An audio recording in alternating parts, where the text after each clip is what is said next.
संधि विच्छेद यदि किया जाएगा तो क्या प्राप्त होगा? विभवांतर का संधि विच्छेद क्या आएगा जी? विभव का अंतर है ना जी। करिएगा विभव धन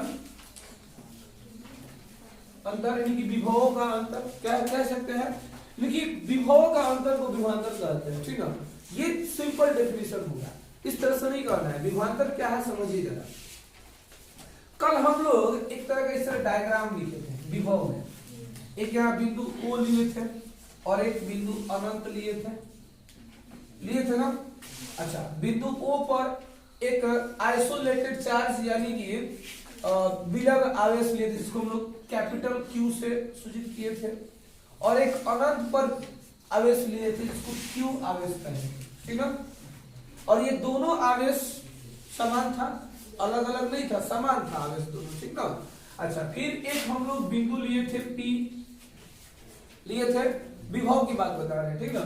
इसमें हम लोग क्या कर रहे थे कि ये P बिंदु से ये आवेश नजदीक था, लेकिन इस P बिंदु से ये विभव काफी दूरी पर यानी कि अनंत पर था। तो कोई व्यक्ति जो है इस जो आवेश को लाने का प्रयास कर रहा था, तो उस व्यक्ति द्वारा ऊर्जा में ह्रास हो रहा था। उस ऊर्जा को निकालने का भी सूत्र बताए थे, U क्या होता है? Q/V होता है। Very good, Q/V। अच्छा, फिर विभव का हम लोगों ने डेफिनेशन निकाला था, क्या निकाला था? V=W/Q निकाले थे। बहुत अच्छा, चलिए तो बात समझ में आ गया ना, ठीक, बहुत अच्छा। तो विभवांतर क्या है आज का समझिए। तो इसी तरह का एक डायग्राम बनाएंगे, लेकिन थोड़ा सा अलग होगा। अब देखिए हम लोग इसमें भी क्या करेंगे, हम लोग इसमें भी हम लोग दो बिंदु लेंगे, ठीक है। एक बिंदु A होगा और एक दूसरा बिंदु B होगा। आप लोग कोई जरूरी नहीं A और B ही ले, दूसरा भी लिख सकते हैं, कोई भी लेटर ले सकते हैं, लेकिन दो अलग अलग बिंदु लीजिए। अब ऐसा नहीं कि A B B D D, कुछ अलग अलग लेना है, ठीक है। दो बिंदु ले लेंगे। अब क्या करेंगे जरा समझिएगा। जब करंट प्रवाह होगा, इसमें जब धारा को प्रवाह किया जाएगा, तो आवेश जो है एक बिंदु से दूसरे बिंदु तक जाएगा, ये बात तो सत्य है। आवेश एक बिंदु से दूसरे बिंदु तक जाएगा, तो यहाँ तो विभव तो पक्का होगा जी। अब विभव जो है यहाँ कम हो चाहे यहाँ कम हो, यहाँ अधिक हो जाए यहाँ कम हो जाए, चाहे यहाँ अधिक हो जाए यहाँ कम हो जाए, विभव तो दोनों बिंदुओं पर रहेगा कि नहीं रहेगा? जरूर से रहेगा, क्योंकि जब भी किसी परिपथ में, चालक परिपथ में धारा प्रवाह होता है, तो उसमें कुछ ना कुछ विभव का मान जरूर होता है, ठीक है। तो विभव इसमें भी रहेगा या नहीं रहेगा? बिल्कुल रहेगा। अब देखिए इसमें जो है आवेश जा रहा है बिंदु A से बिंदु B की तरफ, बिंदु A से बिंदु B की तरफ जा रहा है। लेकिन अब हम लोग को समझना है विभव में क्या अंतर आएगा, ठीक है। जो विभव में अंतर आएगा वही ना विभवांतर कहलाएगा। तो समझिए विभवांतर को कैसे डिफाइन करेंगे। देखिएगा, कहना है कि जब कोई आवेश, ठीक है, दो बिंदुओं के बीच विभवांतर कार्य का वह परिमाण होता है, ठीक है। उसमें क्या बताए थे? दो बिंदुओं के बीच विभव कार्य का वह परिमाण होता है जो एकांक आवेश को अनंत से एक बिंदु तक लाने में किया जाता है। और विभवांतर का ठीक उसी तरह से थोड़ा सा परिभाषा बदलेगा। जहां हम बोले थे एकांक आवेश को अनंत से एक बिंदु तक ला रहे हैं, इसमें कह दीजिएगा कि एकांक आवेश को एक बिंदु से दूसरे बिंदु तक ले आने में किया जाता है, ठीक है। यानी कहिएगा कि दो बिंदुओं के बीच विभवांतर कार्य का वह परिमाण होता है, दो बिंदुओं के बीच विभवांतर कार्य का वह परिमाण होता है जो एकांक आवेश को, आवेश दे दिए है, जो एकांक आवेश को एक बिंदु से दूसरे बिंदु तक ले जाने में किया जाता है, ठीक है। चाहे इधर से इधर जाए, चाहे उधर से उधर। करंट को तो हम किसी भी दिशा में प्रवाह करा सकते हैं ना, है कि नहीं है। अगर हम कनेक्शन तार अगर जोड़ दे, जैसे सपोज करिए कि एक इलेक्ट्रिक बोर्ड से करंट जो है, इधर इलेक्ट्रिक बोर्ड है तो करंट इधर से इधर जा रहा है। अभी हम क्या करेंगे, इलेक्ट्रिक बोर्ड को इधर सेट कर देंगे तो करंट इधर से इधर जाने लगेगा। तो हम करंट के डायरेक्शन को अपने मर्जी के अनुसार चेंज कर सकते हैं, है ना जी।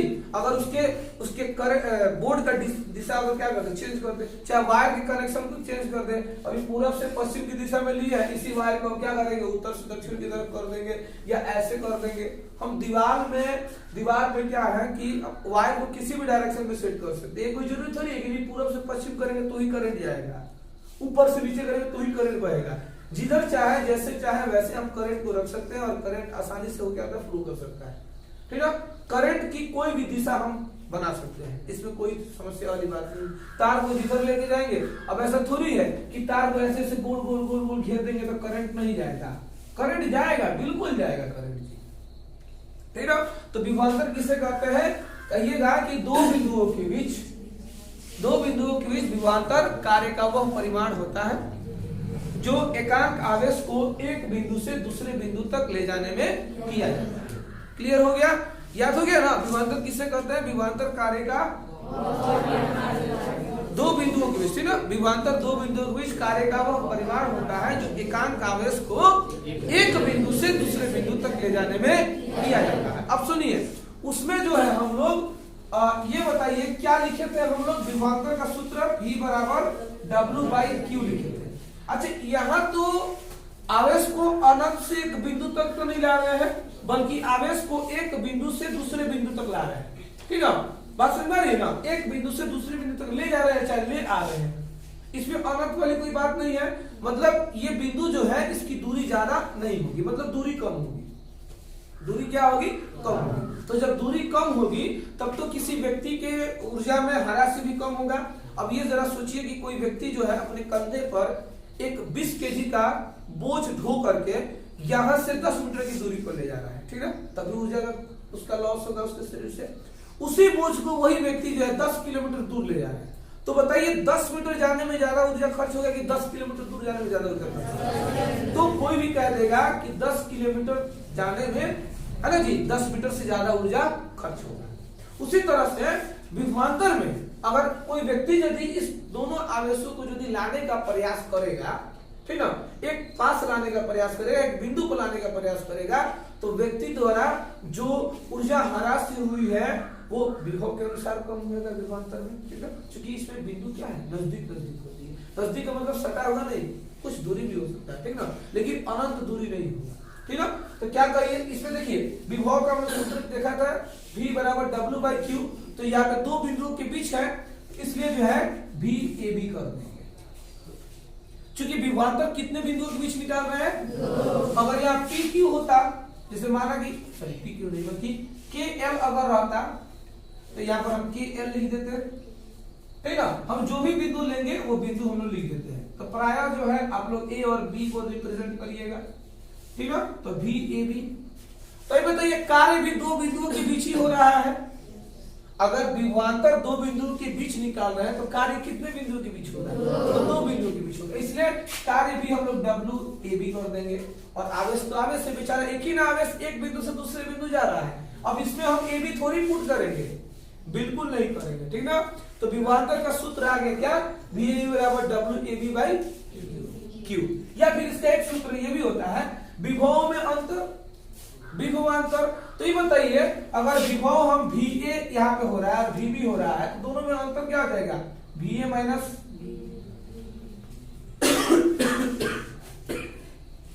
VB हो जाएगा, होगा कि नहीं होगा। तो ये दोनों परिभाषा है, ठीक है। विभवांतर निकालने का सूत्र होता है VAB बराबर WAB/Q। अगर मान लीजिए इसमें न्यूमेरिकल दे सकता है, ठीक ना, न्यूमेरिकल कैसे दे देगा थोड़ा समझिए। जैसे कह देगा कि दो बिंदुओं के बीच विभवांतर को ज्ञात करें। यदि आवेश दे दिया हो 25 कूलम, आवेश दे दिया हो 25 कूलम और आवेश को एक बिंदु से दूसरे बिंदु तक ले जाने में किया गया कार्य यदि 50 जूल हो, तो विभवांतर ज्ञात करें। विभवांतर को भी से सूचित करते हैं, ठीक ना, विभव को भी से सूचित करते हैं, विभवांतर को भी। क्वेश्चन कैसे आएगा, कह देगा कि दो बिंदुओं के बीच विभवांतर को ज्ञात करें यदि दो बिंदुओं के बीच का विभव का मान 25 कूलम हो और दोनों बिंदुओं के बीच विभव को माने एक बिंदु से दूसरे बिंदु तक ले जाने में विभव जो काम कर रहा है, ठीक ना, विभव को ले जाने में जो कार्य कर रहा है वो कितना जूल है, 25 जूल है, 50 जूल है, ठीक ना। तो क्या ज्ञात करें, विभवांतर ज्ञात करें, ठीक ना। तो विभवांतर का सूत्र क्या आता है, V बराबर W AB बाई Q। तो V का V कर दे, W AB की जगह क्या लिख दीजिएगा, चूंकि कार्य का ऐसा मतलब जूल होता है तो यहाँ 50 जूल कर दीजिएगा, ठीक ना, 50 जूल कर देंगे। और आपको Q का मान यानी कि आवेश का मान कितना दिया है, 25 जूल दे दिया है, 25 कूलम। तो 25 दूनी 50 यानी कि 2 जूल प्रति कूलम हो जाएगा। विभवांतर का मान कितना आ गया। अच्छा, कभी कभी क्या है कि अगर मान लीजिए कि इसमें आवेश का मान नहीं दिया है और क्या नहीं दिया है, कार्य का मान नहीं दिया है, सिर्फ 2 विभवों का मान दे दिया, 2 बिंदु पर अलग अलग विभव दे दिया। जैसे मान लीजिए कि कह देगा विभवांतर ज्ञात करें यदि एक बिंदु पर विद्युत विभव कितना दे दिया हो, 10 कूलम है, तो दूसरे बिंदु पर विद्युत विभव 15 कूलम है। तो फिर इस सूत्र का प्रयोग करिएगा, VAB बराबर, इसको A मान लीजिए, इसको B मान लीजिए बिंदु B पर, ठीक है। क्या दिया, VA माइनस VB, मतलब जो बड़ा मान है ना उसको आप लोग A मान लीजिए, ठीक ना, छोटा मान है उसको B मान लीजिए। तो VA की जगह 15 कूलम कर दीजिए और VB की जगह पर 10 कूलम, यानी कितना आ जाएगा, 5 कूलम, ठीक ना। ऐसे करके क्वेश्चन आएगा, हम लोग इस फार्मूला को क्या करेंगे, बना लेंगे, ठीक ना। विभवांतर का 2 फार्मूला हो जाएगा। पहला फार्मूला VA बराबर WAB बाई Q, और इसी का दूसरा फार्मूला है VA माइनस V। ये दोनों फार्मूला होगा, ठीक ना। विभवांतर के दोनों सूत्र होता है। अब जहां जैसे जरूरत पड़ेगा, जैसा न्यूमेरिकल होगा, प्रश्न पूछेगा, उस तरह से हम लोग फार्मूला का यूज कर लेंगे, ठीक ना। आप लोग तो जानते ही है मैथमेटिक्स में कई सारा फार्मूला होता है, कभी ये फार्मूला यूज होता है, कभी वो फार्मूला यूज होता है, ठीक है। विभवांतर समझ में आ गया। कहिएगा 2 बिंदुओं के बीच, 2 विभवांतर कार्य का वो परिमाण होता है जो एकांक आवेश को एक बिंदु से दूसरे बिंदु तक ले जाने में किया जाता है, ठीक ना। अर्थात VAB बराबर क्या था, WAB बाई Q या फिर VA माइनस VB। अच्छा, विभवांतर को किससे सूचित करते हैं, V से सूचित करते हैं। किससे सूचित करते हैं, V से सूचित करते हैं। अच्छा, ये बताइए विभवांतर का SI मात्रक क्या होगा, जूल प्रति कूलम कहले या फिर वोल्टीकल, यानी कि जो विभव का होता है वही विभवांतर का भी होता है। विभवांतर विभव में कोई फर्क नहीं है। कोई पूछेगा दोनों में अंतर क्या है बताइए, तो क्या दीजिएगा कि विभव में आवेश अनंत से एक बिंदु तक आती है, और विभवांतर में क्या होता है, आवेश जो है एक बिंदु से दूसरे बिंदु तक आती है। बस दोनों में यही डिफरेंस है, कोई खास डिफरेंस नहीं है, ठीक है। अभी के क्लास के लिए जब हाई क्लास में जाइएगा तो विभवांतर विभव को बहुत बड़ा बड़ा टॉपिक मिलेगा। 11-12 में जाइएगा या उससे आगे जाइएगा, बहुत अच्छा सा टॉपिक मिलने वाला है, लेकिन आपके क्लास के लिए इतना ही काफी है, ठीक ना। क्लियर हो गया। अच्छा, अब हम लोग आगे चलते हैं थोड़ा। ये बात समझ में आ गया ना कि विभवांतर का SI मात्रक वोल्ट ही होता है या फिर जूल प्रति कूलम ही होता है। अच्छा, अगला प्रश्न क्या आएगा जरा समझिए।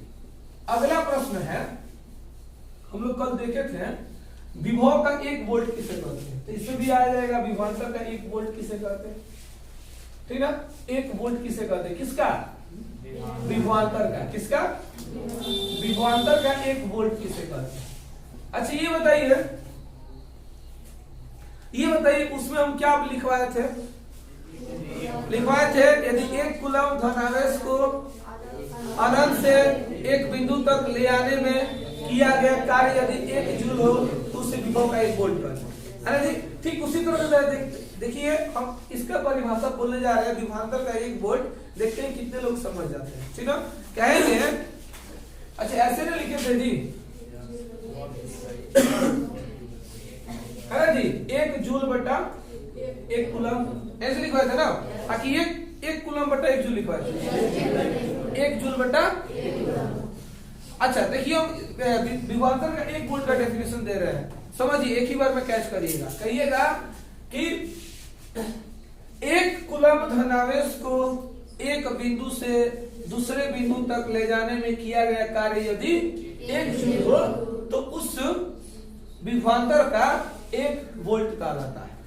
कितने लोगों को समझ में आ गया, बोलिए, कोई एक जन बोलिए, तो कोई एक जन बोलिए, खटाओ करिए।